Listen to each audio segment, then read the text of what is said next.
Hi there, and welcome to another episode of the Rabid Dog's House, where we like to rediscover lost or forgotten horror gems. I'm your host, Justin Steele, and tonight we are going to be talking about the made-for-TV movie Summer of Fear, directed by Wes Craven and starring Linda Blair and Lee Purcell, based on the novel by Lois Duncan.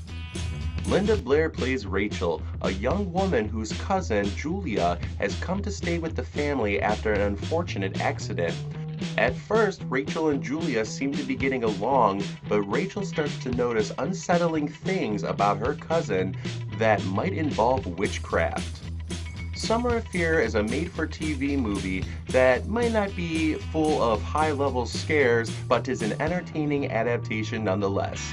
Also joining me tonight is my very special guest star, Zena Dixon.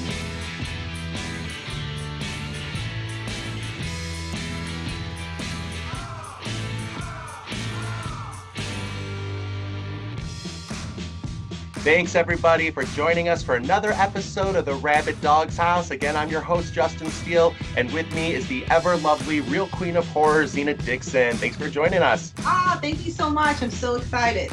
I'm really excited too, because from the moment we started filming months ago now, we one of the first ones we kind of talked about was your love of Summer of Fear, and I loved Lois Duncan novels growing up. Big fan. I definitely loved R.L. Stine and Christopher Pike, but I'll never forget like running through those books and then kind of looking up at my library and seeing all this little collection of Lois Duncan. I'm like, well, who's that? Let me give this out. 'Cause I loved young adult suspense novels when I was 13, 14, and I picked up, it was a copy of Don't Look Behind You, and I could not put it down. I thought it was fantastic. So then I quickly went through all of hers, and a couple of them kind of like squished together in my mind. But this was one that I really did vividly remember reading, and I did reread it a month or two ago just because I knew that this episode would be coming up. We've done a few wintry episodes, so I thought, okay, I want summer here now, so let's get back to some summer. And clearly Lois Duncan has a thing about summer too. We have Summer of Fear, I Know What You Did Last Summer, which is, just briefly talking about Lois Duncan. I mean, she really did have this way of putting her pulse on the idea of teenage fears. Her books, they have a lot of issues of peer pressure, low self-esteem. She doesn't like harken on it. If you're that age reading it, it is kind of nice to know that there's somebody out there who's getting it, because that makes it even more scary when you become attached to these young teenage women who are strong and capable, but are faced with like out there situations. Because Lois Duncan has a great imagination. She's either, she's very simple with an idea of like, I Know What You Did Last Summer, where these, four kids, they get torn apart because of something that they did, and each one has sort of a different take on it. Or you have Summer of Fear or Down a Dark Hall, which sort of have these supernatural elements to them. But with Summer of Fear, the first time I ever watched it was after we talked, and I'm glad I did. I really loved it. I mean, how could I not? You have Wes Craven directing, you have horror icon Linda Blair starring. I mean, for me, it was always going to be a win-win. I did show this to a couple people. One person had a good reaction, one person did not have a good reaction. And I feel like that stems a lot from it is a made-for-TV movie. Right. I personally think Wes Craven did an amazing job considering the sort of constraints he had to work within to make something scary, effective, especially in the late 70s, but that also was going to be okay for prime time. Simple movie, but I think it's also, and I'd like to talk about this later, but it's what I love about horror movies. That initial scare, is fleeting. Like the first time I watch a horror movie, you get the scares, you get the jumps, but the more you watch, like clearly as horror fans, we watch these movies over and over again. So we're not scared the next time, but I get attached to these characters. And I love the character of Rachel and Julia and the sort of like dynamic teenage drama, the sort of dynamic of the like, well, somebody mentioned it, Lois Duncan's books were all updated, and somebody mentioned the sort of like semi-quasi incest angle of the cousin. I think it's Peter is her brother, kind of having a crush. But Lois Duncan's response was, well, I never thought of it that way because I knew they weren't related, but she kind of forgot. We don't know that when reading it, and you're kind of like, oh, that's her cousin. So, it's moments like that. But anyway, those are just my initial thoughts. We'll get into it. But Zena, I really want to know how you came to this movie, what it is you love about it, what it is you think others should love about it. Well, okay. I'm so excited that we're talking about this movie because you know how much I love it.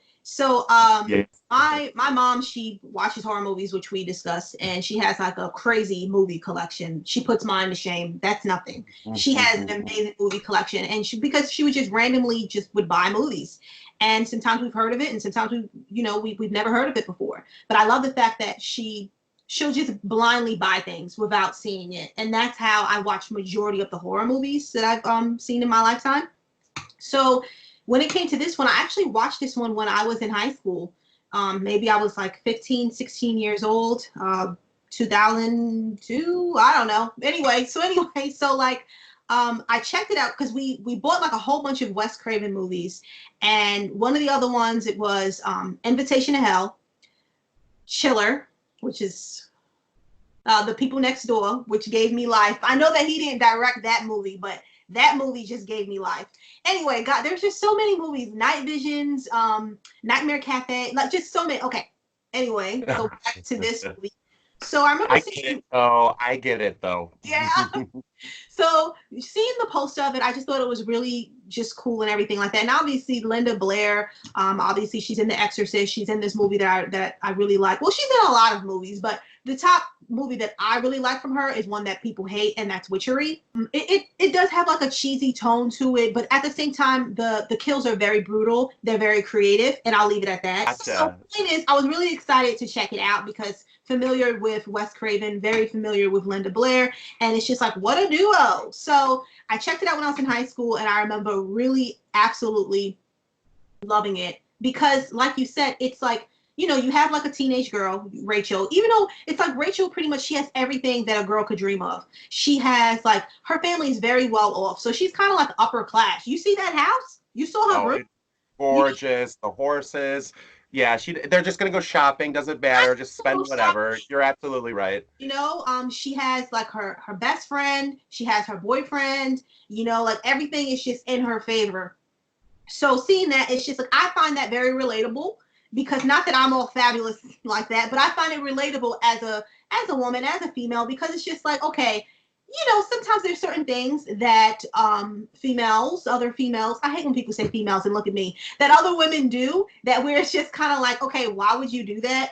So it's like, I knew from the start, even before reading the synopsis, that these two, that they were going to have a problem. Because truth be told, when I first watched it, I didn't read the synopsis. I didn't read the back of the DVD. I just put it on. We just watched it, and seeing that, I knew that it was going to be one of those situations where she's trying to like take over her life. So, checking it out, and I was automatically in love with it, and it just became one of those movies. And then that was probably like the movie that made me become obsessed with made-for-TV movies. So that's why I just went down that binge just like that. I really do feel like people should check it out because even when it comes to Wes Craven's work, he has quite a resume. He's done obviously horror movies, but I know that he's even done like musicals and everything. So it's like, I just think it's important for people just to check it out, especially there may be something that you might find enjoyable about it. Like you said, you may not find it scary because I didn't find it scary. It was more of a thriller for me, but at the same time, it's enjoyable. And plus, it's just, I'm so surprised that no one has remade it. Like, what is going on? I think it's a very excellent candidate for being remade too. I think with having the effects, I did find I am unashamedly going to admit when as always, folks, spoilers coming up. But I am unashamed to admit that when she jumped into the film development room, the dark room, when Julia's character kind of jumped in, I was like, I jumped, and I have no shame admitting that. I think that it has its moments. I think you're right too that it's it's not The Shining, it's not Psycho, it's never going to be that. It's the kind of movie where it's like you just take it as it is. I was going to talk about Peter. And that was gross because I remember watching that, and just Rachel was telling her friend Caroline that, I think that Peter has a crush on her, and they're talking about it like it's normal. And I'm thinking to myself, that's your cousin. Like, no one thought that was gross. And then even now, the relationship between Julia and, the dad, like Tom, like what? Oh, yeah. Like layers of incest. Again, it's not real incest because they end up not being related, but definitely a lot. And again, Lois Duncan took such a blasé attitude about it. Like, well, I knew they weren't, so I never thought about it. But I'm like, but as a reader, or a viewer, you're like, Yeah. ugh, that's a little skeevy. But then on top of that, something completely random that I thought was pretty cool. With Lois Duncan, I recently found out that she was residing in Bradenton, which is like an hour and a half from me, which I thought was so cool before Oh, she passed on, which I wish I would have known. I would have stalked her whole entire existence. right. So, but I it's a feel like she was a fascinating woman. I mean, she had. Do you know some of the? I don't want to get too deeply into it, but do you know the background information of her daughter, Caitlin Arquette? you actually told me. Oh, I, okay. yeah, Yeah, I didn't her know. daughter was murdered. It's a mystery. And the book I read, Don't Look Behind You, it came out before Caitlin passed or was murdered, but she based a lot of the character April in of her on that. But Lois Duncan did that a lot with her kids. Like a lot of them had characteristics of like the main person or whatever. But yeah, I mean, she had for somebody to I don't want to sense maybe it's ironic, but like the fact that she wrote these novels and then it happened to her, but she was diligent in trying to do it. It never was solved. But I would have been fascinated living in only an hour away from her. I hate to say it, but I probably would have like tried at least once to reach out to her. You know, Yeah. like Another thing I wanted to bring up too, just I feel like I'm jumping all over the place, but a character I really liked was Professor Jarvis. yeah, I thought that he was really cool. He just seemed like I would love to have a neighbor like that. My neighbors are nosy. You know, they never really tell me cool information like that. I like the dynamic between him and Rachel. You know, like Mhm. really, even though it's like clearly he seemed like he's like an intelligent man. Not saying oh if he's smart he shouldn't talk to Rachel, but you know he clearly they're in a very fancy neighborhood. You know, it seems like it's pretty exclusive. Even though, but it doesn't seem like that's like the focus. You know what I mean? Yes, It's not something that they're focused. This is just how it is, and just the fact that, like I said, even seeing their house, seeing the fact that she has a house. Well, she has a horse. You know, they have like a pretty much they have like a ranch style house. So yeah, clearly, you know. And then with the professor, I'm pretty sure he was probably retired. You know, at that point, and but he still was interested in what she had to say, and he he had wasn't respect for her. right. And it wasn't like, you know, sometimes with movies when you're trying to tell someone something and they don't believe you, Yeah. he was open to what she was saying. Well, I thought he had a realistic approach to it because he wasn't, it's not that he tested or anything. And you know, we talked about, I think, with the Good Son episode that I am not about her. Like the whole movie is set up for Rachel to have to prove this. So I'm glad with that character, she didn't have to spend a lot of time. But you could also tell, being that he was in the business of teaching about the occult, he dealt with a lot of skeptics. So I could tell he was kind of like guarded with her at like for the first Right. initial to see if she was like being for real or if this was just going to be some sort of trick or laugh, because you know that he's had jokes told about him for the whole his whole career. So I kind of like that it was cautious, guarded, but then he was always receptive and letting Right. her in. I thought that was really well played. So I kind of want to know, like, what are your thoughts when they introduce Julia to us? Well, I'd like to say that I'm glad that's the question you asked because I didn't give it much thought in my prep for this, and it's not a huge part of the movie, and I wouldn't say, and you worded this right. It's not a focal point, but class is an issue in this story. Classism, like in the book, it's a little bit more dealt upon, but again, it's still not the central thing. But Julia coming into it, she's portraying, Julia slash Sarah, we could say. We are talking about, from her perspective we have this sort of she is seeing this upper class world. She got a glimpse of it with the previous family she lived with, their relatives, Rachel's aunt, uncle, and cousin Julia. So, but she was still in the area of the Ozarks, which I don't know much about it myself, but the impression I'm getting from both the film and the novel is that it's sort of a more a poorer area, very country folk, Right. and so from then, she clearly could see this nicer life, but all around her was the poor life. But here, she is put into this world. It's not LA or Manhattan, but it is a wealthy area. And she is seeing these horses, which obviously the horse senses evil, which is a big deviation. I do want to talk a few things about the deviations, but in the book, it's a dog. Hmm. I like that the movie made it a horse. I think it's a much grander way of doing things. It also kind of streamlined some ideas. Julia, when I first meet her, you could tell something's off about her, but at the same time, Lee Purcell plays her very well.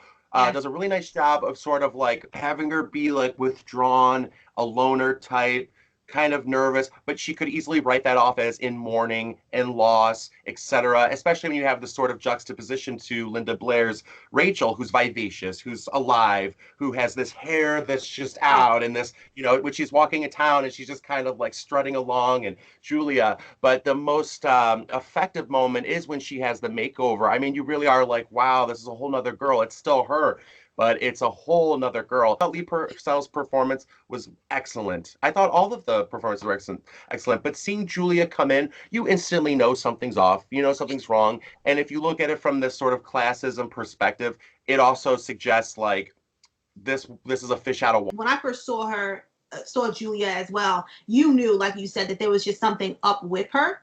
But at the same time, I was just, because you watch these movies, people just probably thought, like Rachel and her family, okay, well, her parents just died. So, of course she's going to be withdrawn. And then she's from the Ozarks, and she talks funny and dresses funny, but that's how they dress over there. So you can't really say, true. Yeah, you can't really say that. So even like you said, when she had that makeover and she was just like a whole new girl, and it just seemed lighter. It's like it's like her personality changed as well, And that's when, I guess, maybe in a way, not that Rachel felt threatened. I felt like obviously Rachel started to feel threatened with, there was like little things, but especially with what happened with her boyfriend, Mike. So that to me doesn't make any sense. Like, I have to tell you, like, if that happened to me, first off, I don't care. You're not taking her. I don't care. That's my cousin. I don't know her. You know what I mean? Yeah. And that's something that you don't do. And then especially when, Rachel spent all that time with that dress, making that dress, and it just did not look right on her. But then, Julia put it on and it fit her perfectly. Okay, right then and there, you're not going with my man. I don't care. He should be home with me, making me soup, watching a movie. Sure. That's what we're going to be doing. You're not going. I don't care. And that's pretty much how I felt about that. But even with that, I guess, what's crazy is she had everybody, Julia, the men, under her spell, except for, Peter was like that at first, but I guess once he saw how she was acting towards Mike, then that's when she changed her mind. But then even with the dad, with Tom, it was just kind of like, forget it. He was long gone. If I was the wife and I saw them and next to the fridge together, what are you doing? But my heart went out to her too. With Carol Lawrence, I thought she did a really good job because she was sort of like there at the beginning, then background, but then the final act, she has quite a pivotal moments with with Rachel, then seeing Julia and Tom, her husband. And I thought like my heart went out to her. I'm like, oh, this woman. I'm like, but you didn't listen to your daughter, but at the same time, everybody's bewitched. Like you said, the men are particularly, but I think the women are too. I mean, from what I understand, Rachel, especially in the book, now this is set in the movie, but it's a quick sentence where she's like, you had this dress, or I made this dress for myself, and then Julia's kind of like to Rachel, did you?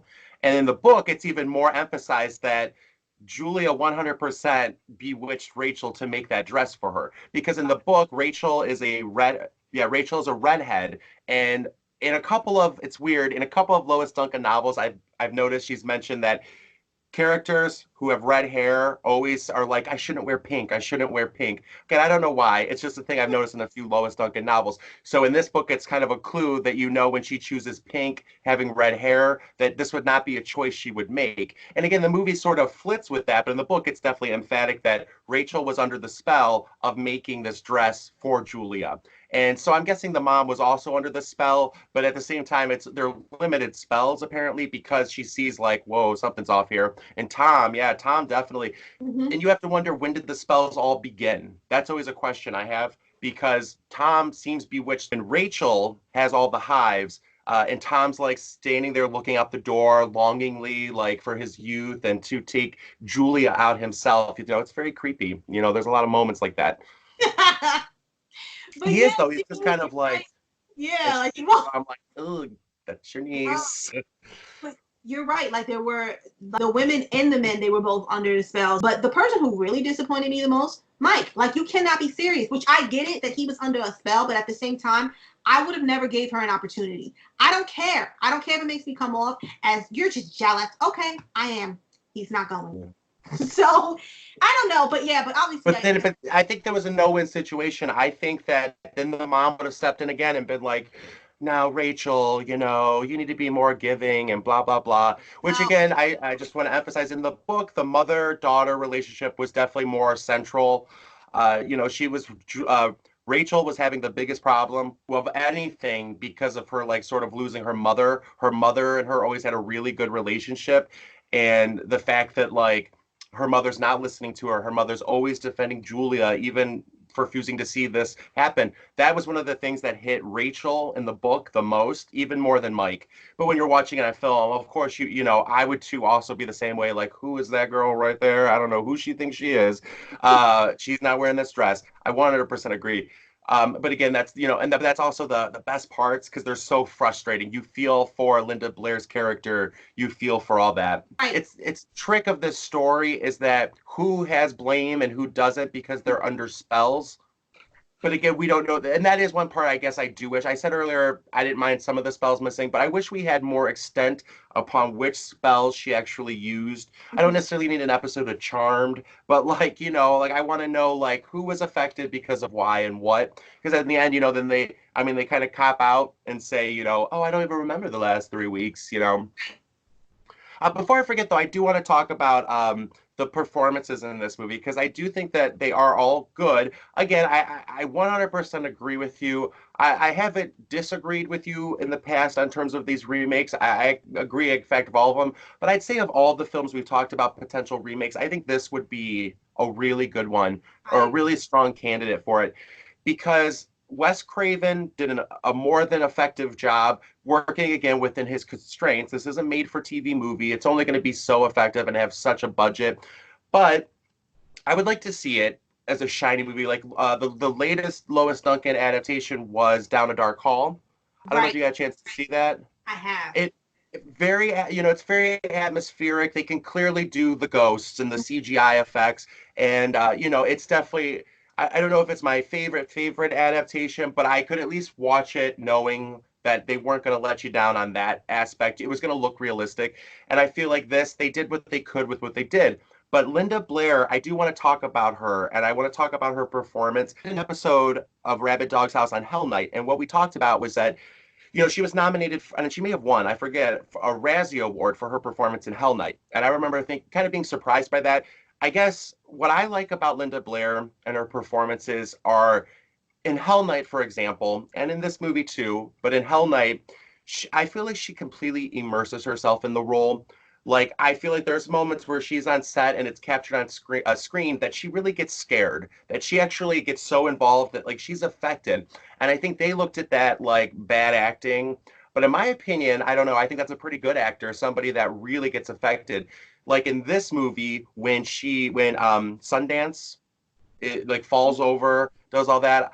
I feel like she really was crying. It didn't seem like acting crying. Even the best actor that cries, you still know there's a performance. Right. I feel like she tapped into some part of her brain that if this was really happening, she would be bawling on the floor. Or like the moment you just mentioned with the mother when she slaps her across the face. I feel like Linda Blair sounds like how she would sound exactly as if she had gotten slapped in the face by her mother. The sort of it's not whiny, it's in there, but it's like that she's trying to she knows it's like as an actress, she knows she has to get through this speech, but she also is like flooded with tears. And Right. it's like, I don't know, I think she does a really good job. She's got some hair in it. Her hair in this is just like Botticelli, it's curls and curls and flow, but and it's either pinned up and back or it's like wild. But I don't know. But Linda Blair, I don't know. She got into some trouble at this time. I know Wes Craven mentioned that, and but she's always going to be known for better or for worse as Regan in The Exorcist. No matter what she does, that's going to be it. And is that such a bad thing to have that kind of a role that people are going to remember forever? But her career in the '80s definitely took a left turn. I don't know if you ever saw the movie Savage Streets. I have. Okay. So it's like a Death Wish movie for like a female gang, and her character in that, I mean, she's strong, she's tough. That's a movie I might say though she's got some bad acting in because it's so not who Linda Blair is as a person, and it's too much of a stress. It's an interesting role. I mean, she's walking on the streets, high heels, ready to go with her knives and chains and stuff. And you're kind of like, now that's a movie I'd be like, okay, I can see why she might be nominated for a Razzie Award. But Hell Night, I really didn't understand is that when it's her being herself, and maybe somebody could argue, well, that's not really acting. I don't know. I think film acting is sort of a combination of people. You have somebody who's themselves giving a performance. There's a lot of the Linda Blair in Rachel, or a lot of Linda Blair as Reagan. And in a movie like Savage Street, there's no Linda Blair. That's not her at all. But anyway, what did you think about the performance that Linda Blair gave in this movie? I really do love her performance in this one. I feel like out of all the movies that I've seen her in, this was one of my favorites. Yeah. And kind of like you, even with Hell Night, she was okay in Hell Night. I kind of felt like she was more whiny in Hell Night than she was in this movie, and she's clearly playing like a younger woman, that's dealing with real life issues. It's like even when it comes to this one, like you said, like when she was like even saying to her mom after her mom, slaps her, and she's just like, I'm going to, develop these photos and I'm going to prove it to you. Like I felt her pain. She just wants you to believe her, and then even what happened with Mike and stuff like that, she was hurt with like she should. And I like the fact that it was kind of like she went straight to Mike about it. Like obviously she said her words to Julia, but she also went to Mike about it, just to have a conversation with her. You hear desperation, it's just one of those things again where it's like, it also goes back to Wes Craven. He even mentioned how he wanted to, he was mainly inspired by Roman Polanski, his work. And he tried to he wanted to build like a sense of like paranoia and suspense. And honestly, I feel like he did that.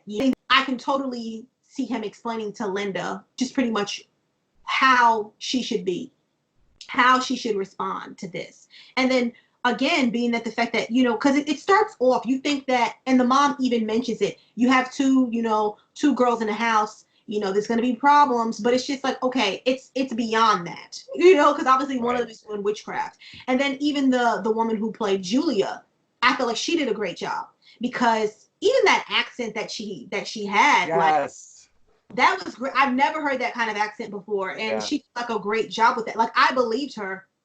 I fully believed her that who she was. And then at the end, when we found out she's really Sarah, but then by the end, next she's Susan. So it's just kind of like, okay, all over again, and it's just like, she just seemed different each time. And like, she's been doing it for a long time. So again, like you said, like there's a lot of great performances in it, even as far as it goes with the dad, with the mom, with the brother. It's great. And also even with the friend Caroline. Played by Fran Drescher, let's just say, who I thought was, very far away from the nanny, but even still, she has that sort of tone-edge in her voice that you're kind of like that. But anyway, yes, I enjoyed seeing her in it, Fran Drescher. I love seeing her, and it was just kind of like you believe the performances. So, because it's like I say this because I've actually read a couple of reviews where people talk about the performances, and they kind of bring it down. They say how they didn't like it, they didn't think it was believable, they thought it was more like a trash movie, and that's fine. You can have your opinions, but it's like you cannot deny the talent that's in this movie. Right. I 100% agree with that statement. So it's like regardless of however you feel about the storyline, if you feel like it's predictable, if you feel like, whatever, that's fine. But just on the performances, you can't. You can't say that they're bad. True. And as far as adaptations go, I mean, it's a fairly faithful adaptation. Wes Craven took the structure of the novel, a lot of the plot points, there's some deviances. I do like that, there's an epilogue tacked on that's sort of like, a little, for those that enjoy that, a little bit of chill that, she's still out there. She might, and it looks like an even more helpless family because there's no Rachel to come in and save the day. But in the novel, she just kind of, Rachel and Mike, they leave the house. Julia's still in the dark room. But, when she comes back, she's gone. There's no like high speed chase on the road. I like that the movie added that, that like she was driving and the windows are being rolled up, which I felt like, for better or for worse, I'm going to reference Nightmare on Elm Street. It's such like it's the most obvious Wes Craven choice. But, it reminded me of like the Freddy Krueger at the end of the original Nightmare on Elm Street where the windows are being rolled up. I can guarantee, I wouldn't be surprised if Wes Craven learned that technique in Summer of Fear and then applied it later on. You could see that he was like, I feel like he utilized this opportunity as an opportunity, to learn something. I guarantee it wasn't a huge budget. Like I said, it was a very limited, you're going to be playing, I feel that if it was NBC or ABC, but back in the late 70s, it had to be very specific what you could do or not do on TV. But like, it's a very faithful adaptation. A few changes. I like that they changed, though, from it being a dog to a horse in the movie. She's definitely affected by the dog passing away, but like, it's less of a thing. Whereas in the movie, you feel she's crushed by this event. I think that like there's different ways people could come into this movie. I don't think any audience member is going to come in the exact same way. If you're a fan of Lois Duncan novels, you're going to appreciate that it stayed true to the novel. If you're a fan of something like Lois Duncan's adaptation of I Know What You Did Last Summer, you're probably not going to, if you're coming in from that view, it's not that movie. It's not going to be a slasher. I do wish that they had amped that up a little, though, the whole chase sequence or when she's in the dark room. I'm not going to lie, I love a good cat fight. I love when two women who have been like, it's been growing and growing, and then they have this huge epic fight. I don't know. I've never been a big fan of like watching wrestling or boxing, but if two women come in and they start like pulling hair and fighting, I'm like, what's going on? Who's going to win? I get so weirdly, I don't know. But they're crashing in, and I love that. I'm pretty sure that you could tell they're very clearly stunt doubles, which makes me love it even more. Like the hair and the wigs and stuff. It's so cheesy, but I love it. I really enjoy it. And then, so I think that there's like different things that people are going to find about it. But again, it has the best, what Wes Craven, one thing he does well, he really got a contemporary teenage audience's dialogue down. And I feel like when you watch Nightmare on Elm Street, if you pull out the Freddy Krueger stuff, when you watch Nancy and the other teens, I really enjoy that just as much anymore as the scary parts. I love watching the moments where like Nancy, Tina, and Johnny Depp's character are like sitting, playing the tape that goes off, and it's like the special effects, but it's like ruining their phone call. So they're giggling and laughing. I enjoy that. And I think that this movie still has that sort of like teenage feel to it of like the kids joking around about like, oh, do you make out with all your students? Only the ones that get A's. I feel like those are jokes that teenagers would make, Right. But overall, I think it's not terrifying. It's not the most horrifying movie. I liked it enough that I was a little scared. I wouldn't say scared, but like thrilling. I was thrilled when the dark room, the conclusion happened, the climax, throughout to the end. I was thrilled. I wasn't scared, but I had that thrill of like, okay, let's go. Here we go. Here's the ride. Right. But yeah, I mean, overall, I loved it. I'm so happy that you loved it.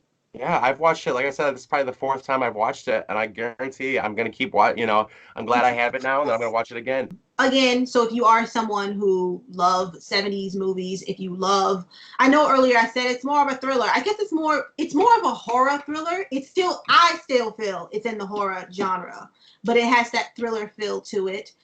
If you're someone who's a fan of Wes Craven, you're a fan of horror, you're a fan of Linda Blair, I just feel like you really need to check this movie out at least once, Yeah. And I'm happy to hear that you said that you're going to like just keep rewatching the movie, because that's how I am when it comes to this one. It's just one of those movies that you need to just keep on rewatching, because I don't know, it's just like the whole vibe of it. I love being in that world. I love the way it feels. I think that Linda Blair is just so cute in it, and she dresses so adorable, with her crazy hair.